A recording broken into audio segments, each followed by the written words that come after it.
Over the last year, many of us have taken up new hobbies, baking bread, gardening, maybe making TikTok videos. Well, you might think the app is full of useless dance videos, but you'd be wrong. As KCTV5's Abby Dodge discovered, some are using it to find a virtual community in this pandemic.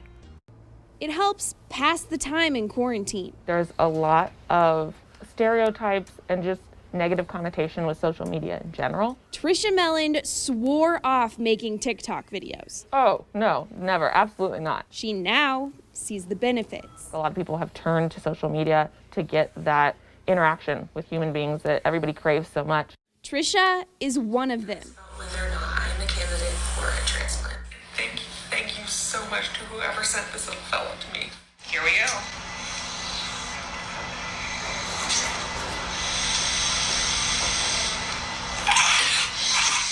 When Trisha's TikTok followers noticed the tubes and machines keeping her alive, they asked questions. But people saw, obviously, my lovely tree of life, as I call it. It makes me feel like I have a purpose. There's just kind of an extra bounce to her step, not that she's out running around or anything. A lot of people, their first instinct is, oh my gosh, you're too young to be this sick. But unfortunately, a lot of people with what I have don't survive very long. Trisha compares her mitochondrial disease to a house. She says it's like powering the whole thing off of one battery. I was researching on the internet looking for anybody in a similar situation, and I couldn't find anybody. And so I think my goal is to be that person, to be somebody who can offer support for others that are struggling with chronic illnesses, others that are just having a hard time. She's always been optimistic. She would have never made it this far if she wasn't a positive person. I spoke with one of Trisha's former doctors. He says the last few years 99.3 have been challenging. She has faced death. Were we ready for her to pull the plug? Absolutely not. Would we have understood it?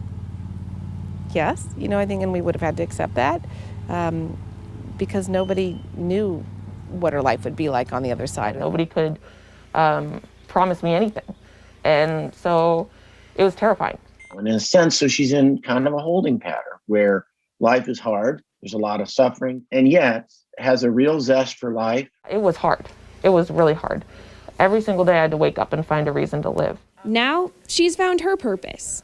People often will see somebody who's sick out in public and be like, oh my gosh, you're so inspiring, and just kind of jump to that conclusion. But to really be called inspiring for doing something like educating others or helping others with a chronic illness and making these videos just really make me happy. I mean, I honestly don't think I would even be here without a little encouragement from her TikTok community. In Kansas City, Abby Dodge, KCTV5 News. Wow, very valid purpose. Way to go, Trisha.